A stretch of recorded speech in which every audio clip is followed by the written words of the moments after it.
you know, no one really talks about like the pre-work that they do. And so I had done a bunch of pre-work and it took me about 9, 10 months to get off of that studying analysis paralysis. I appreciate you mentioning that there, and I totally resonate with that.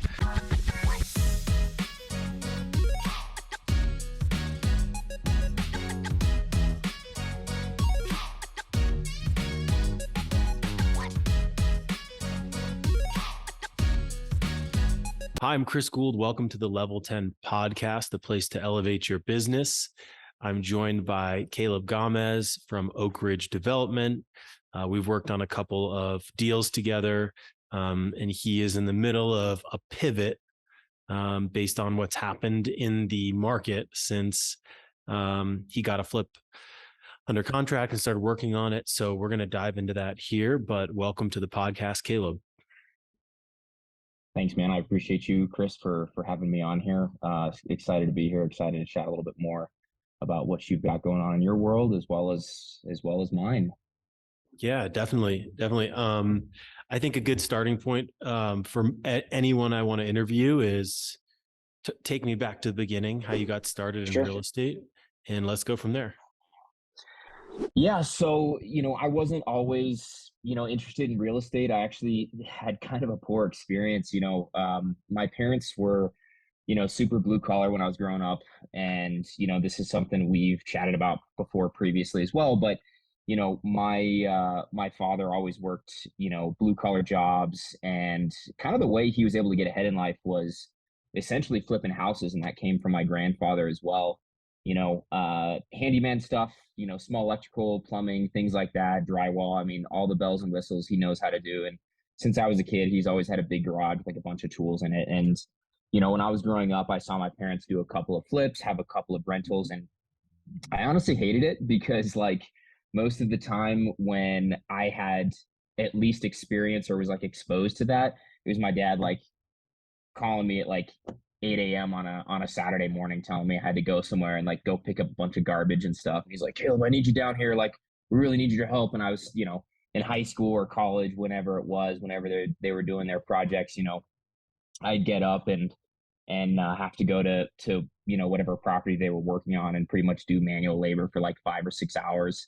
When I was in high school and in college, and I just honestly hated that. So, from there, I really, I didn't really go to school for real estate. I didn't really get super involved with it until a little bit later in life. And, it kind of dawned on me one day that, it's a really excellent vehicle to get ahead in life and, change the things that are in your environment in a lot of different ways. And I think for me, you know, uh, kind of on a professional level, I worked a very, low paying job when I got out of college. I have, an MBA, and I was kind of excited to hit the workforce after I finished there at school with my MBA. And, when I was at this job, it was really a dream experience for me.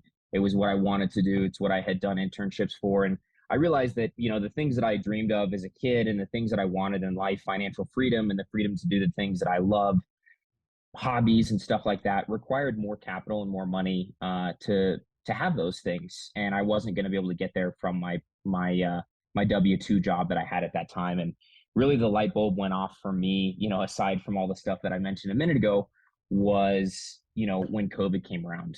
And I actually was kind of let go of that opportunity that I thought was my dream job and I was going to stay there forever.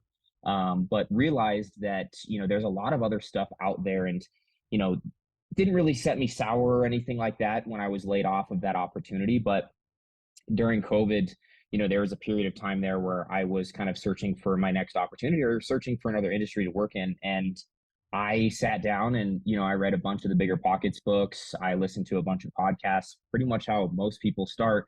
But just tapped into my network of friends that were real estate agents or that were doing flips in other markets that maybe I went to school with, things like that. Started some of those conversations really early and took about 3 or 4 months of just not being employed during COVID when everyone was at home, just applying for jobs and listening to real estate podcasts and doing my studying. And it really hit home for me what really when I would say about 9 months after I started that process. It wasn't like overnight. A lot of people talk about, oh, I went from 0 to 60 in a year. And, you know, no one really talks about like the pre-work that they do. And so I had done a bunch of pre-work, and it took me about 9, 10 months to get off of that studying analysis paralysis, kind of mode, to getting into my first deal. And there was a lot of other things that happened between then, figuring out what kind of property I wanted to purchase, figuring out exactly what I wanted to, really get into. Did I want to, house hack, or what strategy did I want to use? But, ultimately just did some networking and, kind of made it happen. And, we're here about a year and a half after that time kind of took place, a year and a half into my venture of real estate, and, made some mistakes. But it's all about, I think, muscle memory and figuring out how to just get experience with stuff. Yeah, absolutely. I um I love what you said about the pre-work not being talked about a lot of time. I mean, there were years where it was just me figuring it out, and that's a tough time because it can feel like you're just not really making any progress. So I appreciate you mentioning that there, and I totally resonate with that. Um, I know that there was a deal you did in Manitou Springs. So let's talk about that deal that you did. So Manitou Springs is in Colorado, for those of you that don't know. What you learned there, and sort of, how about this? Take me back to like right before you purchased it. What were the kind of numbers and figures in your head? And then what actually transpired, and what did you learn from that? Yeah, that was a really interesting property. So Manitou Springs is a really cool area. It's actually my hometown where I grew up. I grew up here in Colorado, and the area that we were looking in, Colorado in general had kind of popped off like most markets, or at least most desirable markets did, over COVID. And it was just about a year ago that we ended up, or I ended up selling it. But essentially, this property was kind of an inside connection of mine's family's property. So it was a kind of a distant neighbor of my parents, and they had an unfortunate situation where there was a grandmother and a grandfather that had lived there, and the grandfather had passed away, and the grandmother lived in this 4,000 square foot house and really didn't need that much property. And so, you know the family was kind of the son of those two individuals, was kind of tasked with managing a lot of the distribution of the stuff there. And my parents had known that individual for some time, as well as I did. I mean, when I was growing up, I actually used to go shovel their driveway of snow. So it was someone that was somewhat close to us, and we were very, I would say, familiar with talking to them. And it wasn't like a cold call, but it was essentially an off market deal. They needed to unload this property, and they needed to pretty much get rid of it quickly because the grandmother needed some funds to get into a nursing home. She just didn't need to live in that large of a house at that point in time. Going into specifically some of the numbers here, the property is in a gated community on the upper parts of Manitou Springs. It was a custom built home. It was a newer home, and it was built, I believe, in 2004, 2006. And so for me, just getting into real estate, that was essentially, my second or third deal that I had done. And it was a really hard property to run comps on, just to be straightforward with you. It was very hard to run comps. It was like, well, there's a house up the street that sold for this price, 4 months ago, and there was a house that sold down the street 2 months ago, but nothing was like really comparable. It was all custom homes in this area, and it's all a very unique neighborhood because there's kind of one road that goes up it that has other roads branch off of it. And there's just really it's like comping a rural property. There's nothing really that's comparable to it, except for maybe other neighborhoods or things like that. And so at that time, the market was really hot, and I had really big eyes. I had just smashed one of the deals that I had done prior, and I was excited to get hopped back into the whole process. And um, I was going in it with the opportunity, or the mindset that if I could get them for any price off market, it would be a steal of a deal, because everything was getting hyped up at that point in time. Everything that hit the market was going for 15, 20, 30% over ask, which in my young career, I kind of just assumed that's how it was going to be with this property. But, taking a 10,000 foot view, that's not, you know, unfortunately, that's not what happened with that property. So we ended up getting it under contract, I believe, at 600K, which is a pretty decent price for this home. It didn't have anything super stellar in it. It had a weird floor plan, and my first instinct was just to get it under contract for a price that I thought was anything under 650 or 700. I was ready to sign on the dotted line, and so I got under contract for 600K and used a hard money loan to purchase it. But then I had a couple of connections of mine, a mentor and some other people that work in real estate, give me their opinion on the property.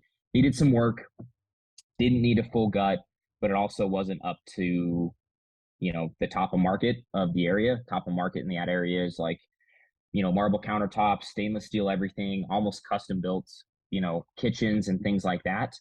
And this property really didn't have any of that stuff in it. And so I had a couple friends and connections come take a look at the property to see kind of what the game plan was.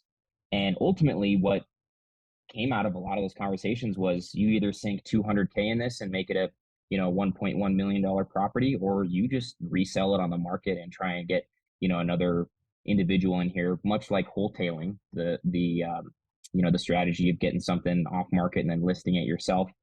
That's essentially what we ended up doing. So of those two options, didn't have the 200 or 150 to put into it, and just decided to do some small updates here and there, some kind of elbow grease stuff, fix some small things around the property, some small electrical things.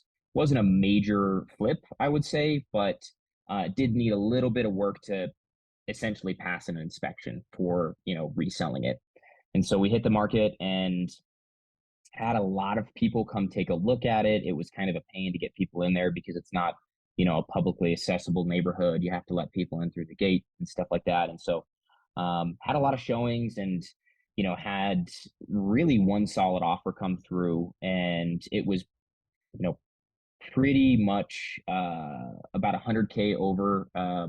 We bought it for 600, and the offer went under contract for about 700, I believe. Maybe it was 690. And we're like, okay, this isn't the worst thing in the world. We're still going to take some change off the top here. And then they inspected it. It was a first time home buyer, and so they came back and said, this is wrong and that's wrong, and kind of beat us up on the inspection process. And it got to the point where this process pretty much it was on the market for about 2 or 3 weeks, and then the inspection and then the closing. This whole process was about 2.5 months. And so when we got all this stuff back, we really just decided, I brought this to a couple of mentors of mine as well, and we came to the conclusion that it would be probably best to cut our losses on the property. It ultimately ended up boiling down to the fact that there's commissions and closing costs and things like that you have to pay when you go sell a property. That pretty much ate into the profit as well as the holding costs of the property. And so we ended up taking a loss on it, but got it off of my plate before it really hit the dead time of like November and December, which was pretty important. Just because mortgage payment there was, I think it was 5,100 or 4,800. It was a pretty hefty mortgage payment, just because we were using a hard money loan. But tough experience, but learned a lot in that process. Understanding, I think, that really teed it off for me to comprehend, I would say is a better word, of you make your money in real estate when you buy. Definitely. I had the mentality of, since it was an off market deal, wide eyes, that it was going to be a stellar deal just because it was off market and these people just needed to get out of the house. And I really at that time was afraid to ask for something, lower in price, when I thought that it was like, oh, well, maybe I'll just, I don't want to lose this deal because it's such a great opportunity, when in reality, it just boils down to the numbers and what you actually think you can make on it, and not being afraid to ask what that number is, regardless if it's an on-market deal or an off-market deal. Yeah, that's a couple key points I pulled out from that. One is custom homes in those types of neighborhoods, up in the hills, up in the mountains. It's like, even just being on the other side of the street can change the view, and just there's an extra 200 or 300K in value, or lose 200 to 300K in value. So I see that. And I guess what I'd be curious about is, how much did you reach out to mentors, or did you have mentors when you were buying on the front end that you were getting advice? Or were you kind of just, you were listening to podcasts and maybe you just thought you had your numbers right? Like, can you take me back to that point? Yeah, yeah. I did have an individual who has been pretty influential in my real estate career so far. Kind of take a look at the numbers, and he wasn't familiar with the area, so he was really green light about it, excited about it, and other than that, I had a couple of friends that work in the Springs market take a look at the numbers, and they also, kind of gave me a thumbs up. But I really didn't have the resources at that time that I have now, where I can get multiple people looking at a deal that I have under contract that have my best interest in mind, as well as, have solid background and knowledge of running comps and what's going on in the market. Yeah. So I did, to answer the question, I did to an extent, but probably not the amount of resources that I would have liked to have had or what I have now. Yeah. Yeah. And I mean, one piece of advice I would give people in that similar position is like, if you're asking for mentors what they think and they like it that much, be like, cool, why don't you invest in it with me? You want to Hmm. put up the down payment, want to split the down payment. And so Right. I feel like that's when the rubber hits the road. When you can really be like, if you believe in it that much, why don't you participate? And obviously not everyone has that cash, but like asking the five people you get their opinion on, well, would you invest in this yourself? Do you want to do this deal with me? It's kind of like, I'll look at a deal quickly and be like, yeah, I mean, I would maybe do it, I guess. But like, if you ask me to invest in it, I'm going to be, a beautiful mind up there with all my charts and graphs and everything to make Right. sure that it's going to make sense. So yeah, it's interesting kind of looking back. And so, um, your exit on that deal, once you finally sold it and everything, how long were you in the deal total? And then what was the profit or loss on that? How long I was in the deal? I think we had closed at the end of August last year, and we unloaded it. We were able to get everything squared away, and maybe the closing was at the end of October. Okay. So, maybe what is that, about 2.5 months, maybe somewhere Okay. in there, maybe Okay. 2 months. And then profit and loss, we were in the red there. Unfortunately, like I said, we were really just out of pocket closing costs. Everything kind of equated for 6% for the buying and selling agent. When you sell a property, you have to pay the buyer's excuse me, the buyer's agent 3%, and then your agent, the selling agent, 3%. So 6% of the total cost there. And then I think there was a handful of closing costs in there, $5,000 or $6,000. I can't remember what the exact numbers were. That pretty much equated to totally even. So it was actually like a clean slate if you just look at the numbers for what the sale was, but there was a holding cost involved. And for those of you that flip, or people that flip, closing, or excuse me, carrying costs are one of the huge things you got to weigh into holding a property while you're working on it, or while you're trying to sell it. And so we were just ultimately was out of pocket there for the 2 months of mortgage payment. So Right. um and I actually believe that it was closer to maybe 7,000 that it was a total loss, or 6,000 which was a total loss. And really at the time I had just received some stock options from my W-2 job, and it was a nice bump in obviously what they offered me when I got on with the job, but that was how I paid that. So the mortgage was paid each month from those, just me selling those stock options, which wasn't the worst thing in the world. It didn't hurt the bank account as much, but that money could have probably gone to a better cause. Could have done something better in the stock market, or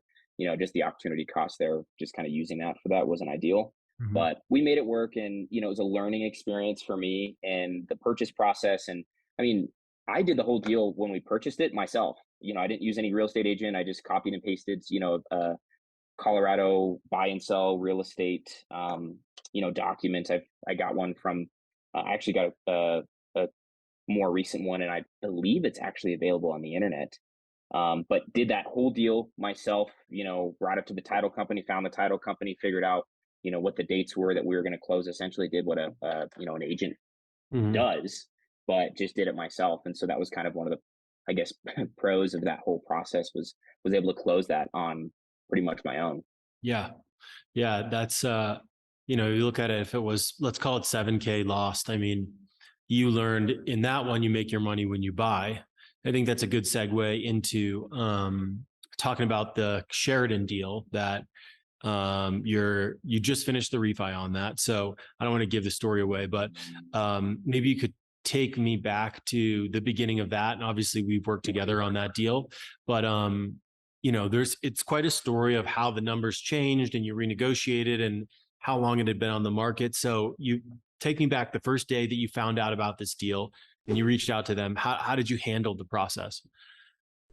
Yeah, kind of a funny story here. So with the Sheridan property, this is a property here in Denver in a very excellent neighborhood. It's on a busy street, which kind of drew the value back a little bit, but it's in a very, expensive neighborhood to live in here in Denver. It's right next to Sloan's Lake for those of you that are familiar. But I was looking for, a flip last spring and just kind of browsing around. Things were still pretty, inflated at that point in time. And I came across this listing on the MLS that didn't actually have a photo of the property. It was like a photo of this very popular restaurant down the street from it. And I was like, okay, this is suspect for sure. Like, what is going on here? Like, does this agent know what's going on? And so I looked at it and I was like, it was listed as a 2 bedroom, 1 bath, very poor photos on the actual listing. Once you clicked through the one of the restaurant, it was like photos of the house. And I was like, they must have shot this with, an iPhone like 10 or something, or like an iPhone 7. I don't even know. It was Yeah. like very poor photos. You could tell they weren't professionally done. The description was pretty subpar as well. And I was like, I don't really know, but maybe these are kind of like this. Maybe this is a budget agent, and they didn't even, they had the. Sometimes when you have a budget agent that takes less commissions, they'll have you do all the groundwork, and then they just list it on the MLS for you. And so that kind of triggered a couple things in my mind. I was like, maybe we could take a look at this and see if there's an opportunity here. And I believe they originally had it listed at 600, and this was last, I believe, March or April. Um, and I hit my agent up here in Denver, and I said, hey, let's go take a look at this.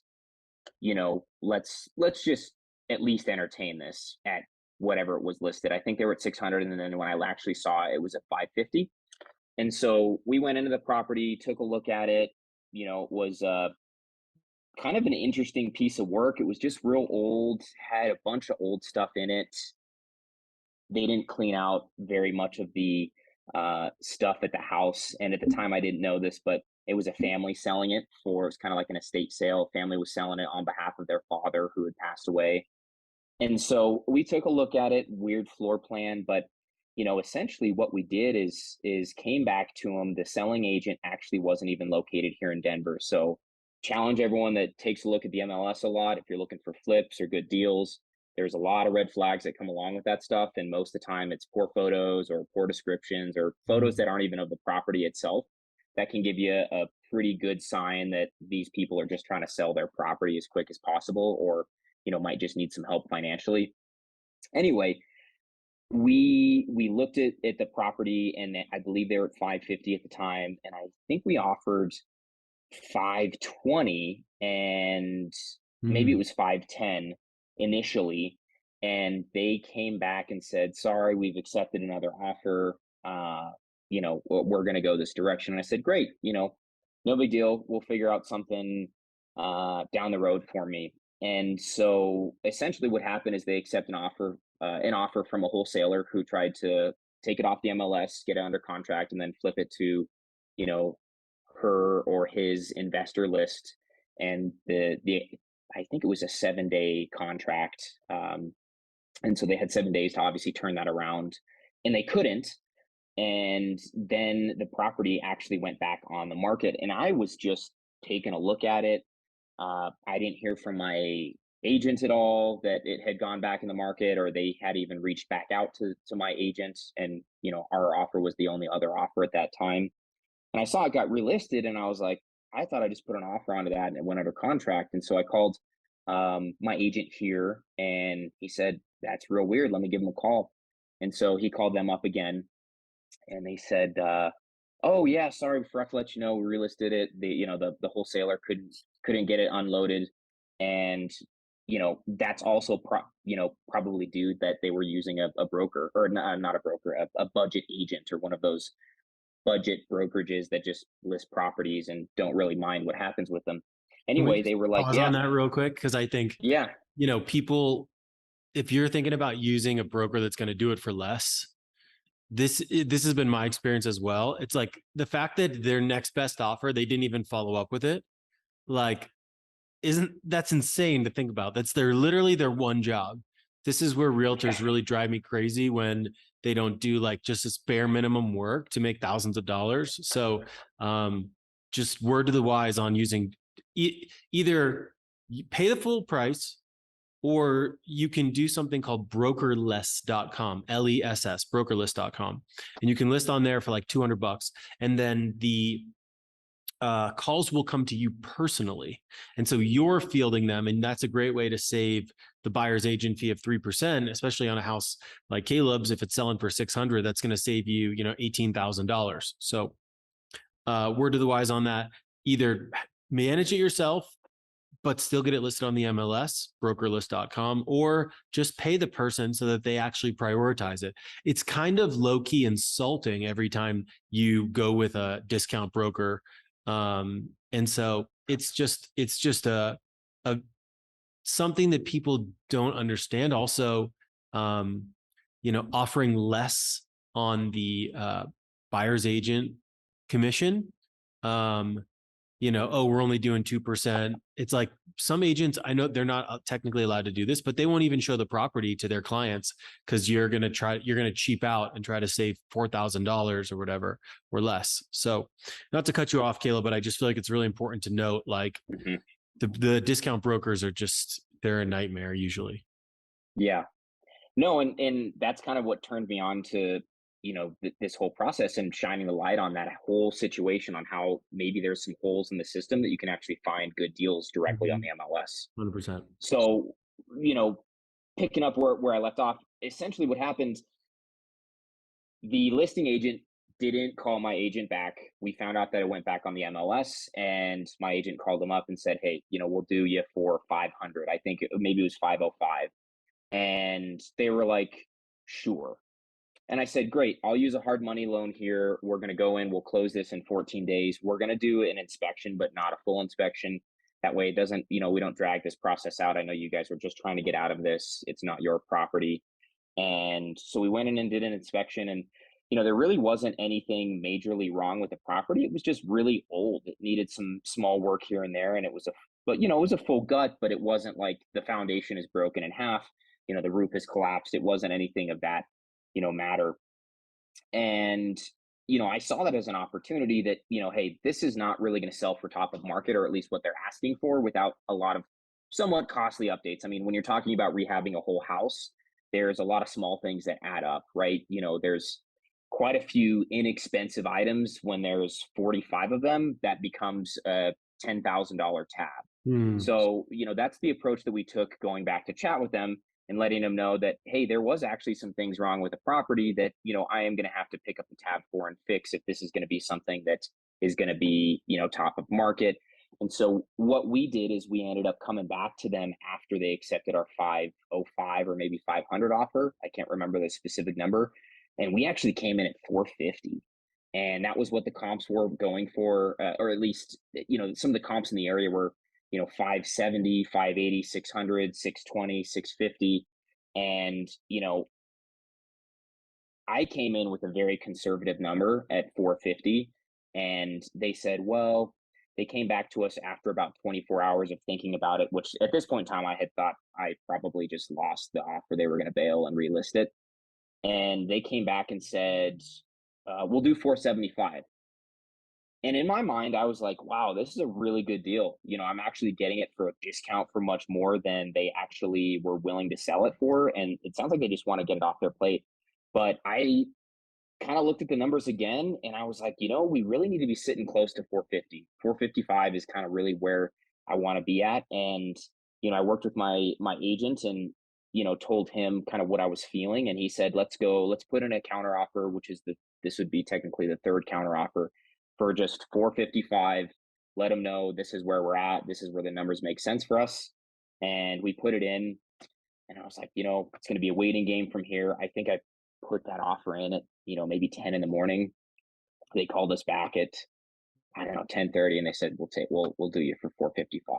Wow. And at that time, that it's separate from the whole result of the property and the situation, but gave me a lot of confidence in why people actually want to sell their property, and what's listed on the price tag when you look at Zillow and the MLS and things like that for whatever property, a commercial one, a car wash, a single family, a multifamily.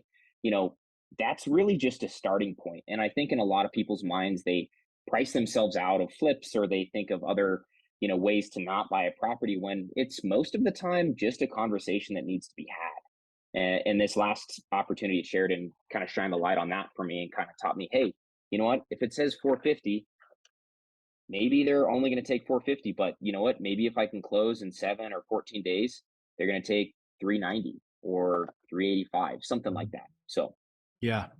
Yeah, that's really cool. I loved watching that all go down. And like, especially, the 475 is quite the tease. And it's kind of like a lot of people cave at that time. But to just go back and only give 5K more, I think was really, really important. So I just love hearing that you did that, because it's like, you don't want to get needy for a deal. And I think the more time we spend assessing it and people that are involved, it's easy to get needy and emotional and then start, fudging your numbers a little bit and being like, well, if it goes over list and if I cut these corners, and, you know, you have to also consider like the stress that you're putting yourself under during this. And I mean, next I want to ask you about that and managing the rehab. You kind of GC'd the whole thing. But something that I don't think that people consider is like, what's your time worth, and also what's your mental health worth as you go through these processes. And it's like, if you're like best case scenario 50, worst case scenario I'd make 10,000, and it's going to take you 3 months. It's not just the time, it's the stress. And so, um, anyways, going back, you acquire the house and you've got a scope lined up. Talk to me about like how that process went and like what were the challenges you experienced there. yeah. So, if anyone snags a deal anywhere, you've got this just full of ambition, excited to get started, and that only lasts so long. And I think one of the important things that you really have to consider, whether you're flipping houses or you're wholesaling or you're, buying and renting them, buy and hold, whatever your process is to really just get comfortable with just not having that drive all the time. It's like Mm, the motivation is not always there for me to go work on a property or to have tough conversations or to, you know, sit down and figure out all this stuff. It's not always there. And I think, for me in this last opportunity, there's a lot of stuff that I did learn, from kind of a technical perspective, whether it's kind of finding some plumbing leaks or figuring out how to better lay tile or make things look a little bit more trimmed up. But I think the more important thing here in the process that I took this go around, it was really all over the place, I think, initially. And where the point that I'm getting at in my career is fine tuning my process. And I think for me initially it was pretty high expectations for timelines, and that doesn't always work because you're relying on quite a few other people, and there's a lot of other moving pieces in the process of flipping a house or rehabbing a house that are completely out of your control. And I think for me, one of the big things that I would like to highlight here is understanding that there's a lot of things that are out of your control, and as soon as you can take your step away, just mentally step out of the thought process of having to always be in control, the much more happier you're going to be in this space, from kind of a mental health perspective. And you're going to allow yourself to focus on the things that do matter, that are in your control, you know. And a lot of times I feel like in my experience doing this stuff, there is a lot of things that are out of your control, but there's also a lot of things that are in your control. And if you're worried about the things that are out of your control, you're just going to screw up your own process and how efficiently you can get jobs done or how efficiently you can accomplish something. And, with this whole house flip, it was, top to bottom of a lot of stuff. I mean, we took out or excuse me, we put in a wall, we took out another wall, we made it more of an a premium, just a premium draw, just because of the area. Stainless steel appliances, nice wood, new floors. We refinished some wood flooring that was in there. It was all original, which is huge value add for maybe some folks that don't know. If you ever get into a house and you peel up the carpet and there's original wood floor, take all that stuff out and refinish it because it looks beautiful and people really like that stuff now. But it was a pretty big job. There was some unfinished basement area that we had to do, and a lot of painting, a lot of texturing, full new bathroom. We didn't touch any of the real major things, but it was, a pretty large job compared to what I'm used to in doing a full flip. It was 1,700 square feet, which, maybe some experienced flippers, that's a walk in the park for them. But for me, it was, something a little bit larger just because there's a lot of extra square footage there. Takes, maybe an extra week to do something that I thought maybe took 1 week, right? Or an extra 10 days to do something that I thought took 5 days, right? So that was something that I realized this go around as well. But I think the big shining things that I mentioned a minute ago, understanding that you've got to take yourself and understand that there's a lot of things that are going to be out of your control, and you can't burden yourself by worrying about the things that are out of your control. That's like one huge takeaway I think I had this last go around. And you know, you really just don't know what you don't know. This was my first project where we did the whole outside, and we did, some other bells and whistles that I wasn't used to putting into properties. And some of those things took longer than I expected, and some of those things took shorter than I expected. And, I think it's, like we talk about sometimes, just, outside of this stuff is, paying for your education, and unfortunately for this situation, it didn't turn out terribly, didn't turn out as plan A, but, we pivoted and went to plan B. But understanding stuff from really having your hands on it is second to none. You can't read a book like a Bigger Pockets book and, have all this stuff in the back of your pocket. You can't work on your communication with your contractors while you're not doing it. You Right. can't read a book and say, you got to say this after this person says this. No, that's not going to work. You've got to be in there doing the work, whether it's putting tile on the wall, coordinating when the next guy's going to show up, figuring out your budgets, figuring out when the right time to sell is, all that sort of stuff, and figuring out, really how you can implement that. For me, currently, I'm still doing it while I have a day job, but figuring out how you put that into your life, whether you have a significant other, whether you have a day job, whether you have a family at home, whether you're commuting 45 minutes, whether it's your next door neighbor's house, or however you navigate that stuff. It's about figuring out how you can plug that into your life and make it work and continuously make it work. Yeah, I love that, man. That's just such good takeaways. And you're right. Like you can't learn without doing it. I mean, you can learn some stuff, but the mastery comes from getting slapped around and then realizing like, oh shit, I need to pivot. I need to like, I can't keep doing things in this exact same way. And like, for me, the process with wholesaling has just been like, it starts off where you're kind of like, oh, this makes sense as the best thing to do, right? And then you do it and you're like, oh God, no, I should absolutely not do it that way. Like one thing for me was like working with friends right off in the Mhm. beginning, where like they started as a friend and then I was like, let's do business together. And this sort of like grabbing the guy who happens to be standing next to you and be like, you can work for me just because I know you. And there's an ease and a simplicity in that. And then so what I found is that I would trade like the pain of like really finding the right person in the beginning. So I get to skip that. And then I'm dealing with this low level pain for months and months and months working, or a year working with them or whatever, versus like really holding out, dealing with all of this stress of like finding the right person that takes a month. And then I get them and then I have almost no stress because they're actually helping me, as opposed to being just another problem I have to manage. And so that's just one thing that I found going through that process. So talk to me about, you listed the property. So you bought it for 455. How much did you put in it? And then what were your holding costs? And then what was it listed for? Yeah, so I don't have everything right in front of me, but 455 purchase price, holding costs, rehab, everything like that, we were closer to 70-ish. And I didn't do a quick or a full analysis of like the time that I did each day or whatever that I was there. and we listed it for 600 and got a couple of offers, was really entertaining, but it really took a tough shift because, and the more people I'm talking to, it's, you know, I don't know, it's humbling being in the position that I'm in, but a lot of folks that I've talked to really have never seen interest rates rise like this, which obviously inhibits buyer power and changes the market when you look at buyers and sellers and the demand for what a $500,000 house is worth, or the demand for $1 million house, right? So, I decided not to sell. Really, just something that kind of came down to it. Worked through getting an offer accepted, and we were really jazzed up about it.